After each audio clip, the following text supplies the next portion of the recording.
अलग होते थे। इस जेल के कैदी डेली अपने घर से बस्ता टांग के यहाँ पे आते हैं दिहाड़ी करने। कई माँ बाप उनके बच्चों को खुद इस जेल में फेंक के जाते हैं ताकि उनका बच्चा जिंदगी में एक सक्सेसफुल दिहाड़ बन सके। मैं अपनी दिहाड़ी करने वैन से जाता था। हमारी वैन वाले ड्राइवर का नाम था भैया जी और उसकी वैन का नाम था मैजिक, जिसका हर दूसरे दिन टायर पंचर हो जाता था। बच्चे लोग स्कूल जाके पढ़ना सीखे ना सीखे टायर पंचर बनाना जरूर सीख जाते थे, लेकिन भैया जी से मेरा अलग अटैचमेंट था। उनसे मेरे को दिल से नफरत थी। ये आदमी सुबह 5 बजे आके मेरे घर के सामने हॉर्न बजाता था। अरे भैयू, ओए भैयू, जल्दी से तैयार हो जा बेटा, 5 मिनट में निकलना फटाफट। 9 बजे का स्कूल है यार हमारा। लेकिन ये आदमी सुबह सबसे पहले आके मेरे को लेता था।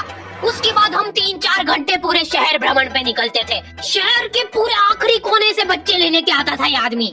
जहाँ पे वैन जा भी नहीं सकती उधर कूदा कूदा के ले जाता था ये, और फिर टायर पंचर हो जाते थे। शाम पड़े वापस से हमको घर घर छोड़ के आता था ये। जिंदगी बर्बाद कर दी थी भैया जी ने मेरी। सबसे पहले लेते थे और सबसे आखिर में छोड़ते थे, लेकिन मैं फिर भी उसी वैन में जाता था क्योंकि चमेली भी हमारी वैन में आती थी। और बात यह है कि वो मेरे पास ही बैठती थी, मतलब मजबूरन। उसके पास और कोई ऑप्शन ही नहीं बचता था और मैं बचाता भी नहीं था। मैं घर पे जाते से जो 2-3 घंटे मेरे को सोने के लिए मिलते थे उसमें सोता नहीं था और मैं प्लानिंग करता था कि कैसे चमेली सिर्फ मेरे पास बैठे। चमेली सबसे आखिर में आती थी और मैं सबसे पहले सुनसान वैन में चढ़ के बस्ता अपने पास में रख के और फसर के सो जाता था। बाकी सारे बच्चे अपना बस्ता गोदी में रखते थे क्योंकि तुम्हारे बाप की वैन नहीं है, मतलब मेरे भी नहीं थी, पर मेरे ऊपर भैया जी को तरस आ जाता था कि बेचारा 5 बजे से आया है, तो वो सोने देते थे। अरे कैसे चला रहा है ये गाड़ी? रुक जा, गाड़ी चलाना नहीं आती क्या? देखो आदमी इतना तभी चिढ़ता है जब उसकी जिंदगी में कोई लड़की ना हो। नहीं है ना? नहीं, मैं समझ सकता हूँ लड़की ना होने का दुख दर्द। मैं भी किसी जमाने में लड़कियों की तलाश में गली मोहल्ले भटकता था। फिर एक दिन मेरे पास से वो निकली। जैसे ही मैंने हैपन खोल के देखा उसकी आईडी मेरे फोन पे चमक रही थी। हैपन ये एक रियल लाइफ डेटिंग ऐप है। यहाँ पे तुमको वो लोग मिलेंगे जो तुम्हारे आस पड़ोस से निकले हो कभी न कभी। 100 किलोमीटर दूर रहने वाले लोगों से बात करके फायदा ही क्या जब तुम मिल ही ना पाओ। और अगर तुम्हारी घिनौनी शक्ल देख के यहाँ पे तुमसे कोई प्यार मोहब्बत नहीं भी करता है तो तुम फ्रेंडशिप तो कर ही सकते हो फिर भी। So go and check it out happen, link is in the description. लेकिन मैं सोता नहीं था, मैं आंख बंद करके चमेली के घर का इंतजार करता था। तो क्योंकि चमेली आखिरी में आती थी तो वैन पूरी पैक पुक हो रखी होती थी, बच्चे बाहर उबल रहे होते थे और मैं अपना बस्ता पास में रख के एक्टिंग देखो एक्टिंग। और जैसे ही वो आती थी, हड़बड़ाना नहीं, ऐसे टाइम पे हड़बड़ाते नहीं है कि फटाफट बैग उठाया और आओ इधर बैठो जल्दी। मत करना ये हरकत, भाग जाएगी वो।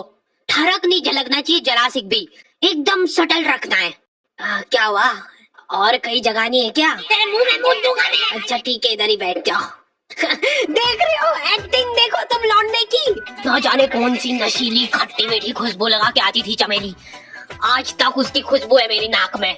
मैं वो खुशबू का पूरा मजा ले ही रहा होता हूँ, इतने में एकदम भभका बास आती है निगाह से। जैसे ही मैं बाहर झांकता हूँ, मरा हुआ कुत्ता पड़ा है वहाँ पे। एक काली कार शुक करके निकली और मेरे बच्चे को मार दिया। कैसे करके निकली? शुक। ऐसे नहीं निकली थी, मैं यहीं पे खड़ा था। वो कार जी और जैसे ही वो बच्चा नीचे आया तब वो खड़ा, वो बच्चा चिल्लाया और फिर कार करके भाग गई। उधर कुछ बच्चे ऑटो रिक्शा से भी आते थे स्कूल।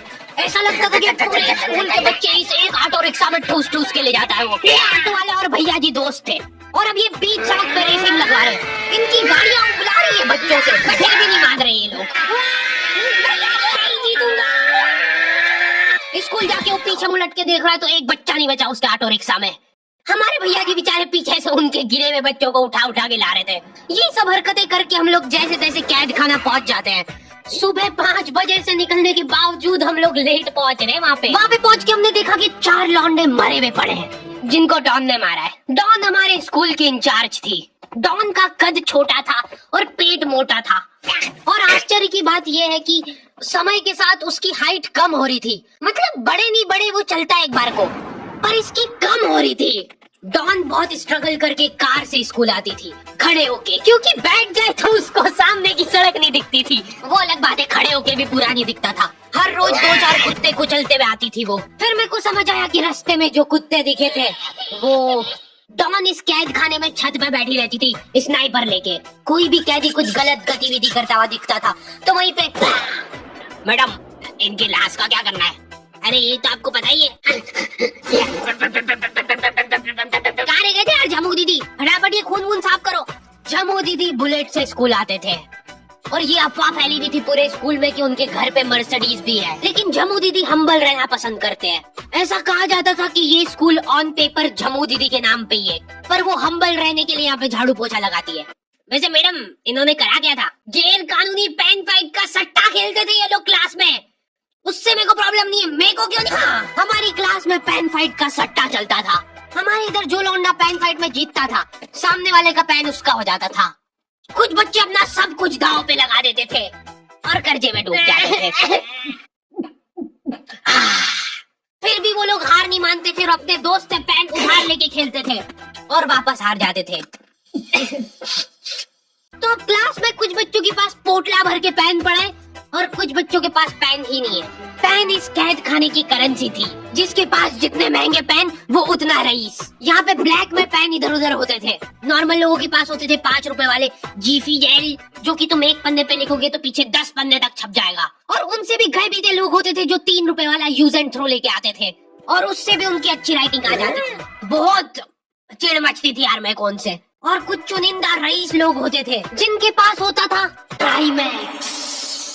हर बच्चे का सपना होता था कि उसके पास एक टाइमैक्स हो, साथ में आसपास 2-4 लड़कियां हो। प्लीज मेरे को यहाँ पे ऑटोग्राफ दे दो। ये लो टाइमैक्स की इनके ये टाइमैक्स। क्या बात कर रही है, सही में? एकदम रईस लोग ही अफोर्ड कर पाते थे टाइमैक्स। वो बाबड़े भी एक अक्सर निककर रिफिल खोल के देखते थे। खाली हो रही है तो एक बार एक रईस बच्चे का टाइमैक्स चोरी हो गया। पूरे स्कूल में हाहू मच गई थी।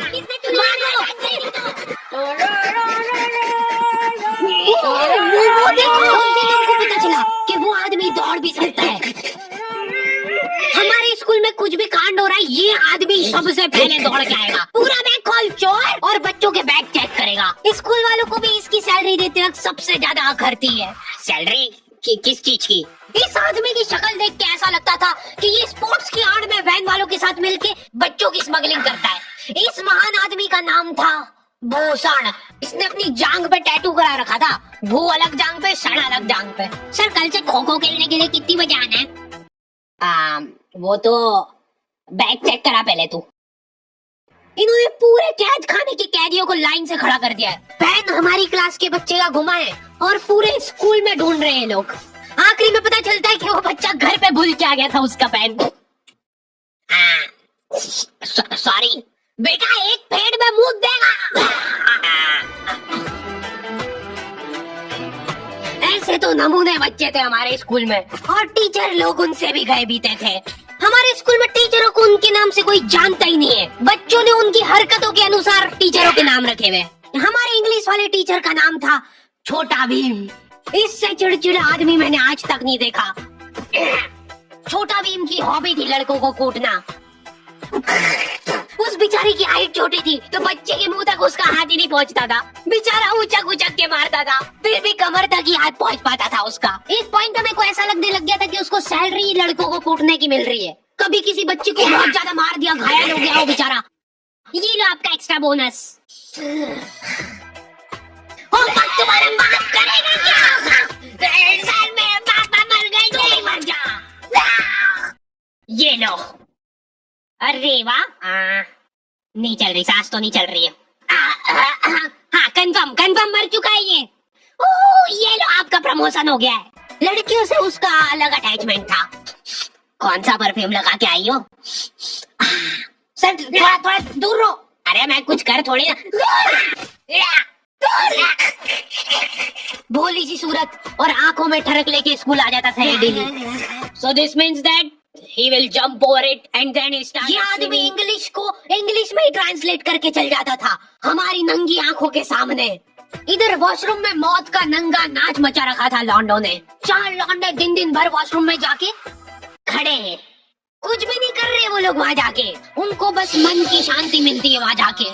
अगले दिन उन चारों ने प्लानिंग करी, कुछ तो प्रोडक्टिव करते यार वहाँ जाके। अगले दिन वो सब पानी की बोतल लेके गए। अब वो पानी पी पी के हाथों हाथ मूत रहे हैं। और ये टीचर लोगों को प्रॉब्लम क्या है, बच्चे अगर वॉशरूम जा रहे हैं तो एक गया है तो अभी दूसरा नहीं जा सकता है। क्यों? तुम्हारे घर के लेटरिन थोड़ी ना है वो कि एक टाइम पे एक जना यूज कर सकता है। मान लो वो दो जने अगर वॉशरूम में मिल गए तो वो क्या कर लेंगे ज्यादा से ज्यादा? भाई यहाँ का बल्ब निकाल लेते हैं ना। हाँ निकाल लो, फीस भरी है अपन ने। लॉन्डो को ऐसा लग रहा है कि इन्होंने फीस भर के पूरा स्कूल खरीद लिया है। 10 लॉन्डे कॉरिडोर में छाती चौड़ी करके चल रहे हैं प्रिंसिपल के सामने।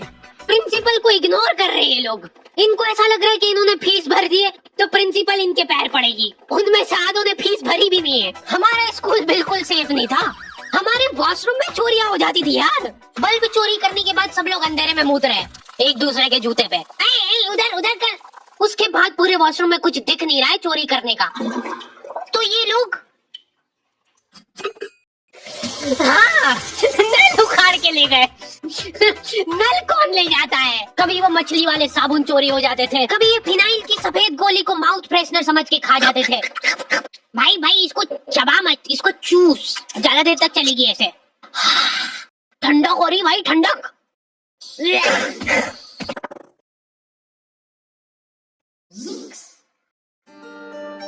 ओके तो दी एंड हो चुका है।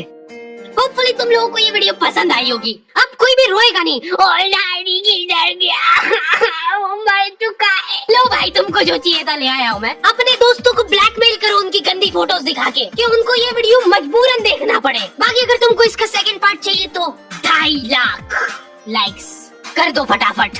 और हैपन चेकआउट करना बिल्कुल मत भूलना, लिंक मैंने डिस्क्रिप्शन में डाल दी है। मिलते हैं नेक्स्ट वीडियो में।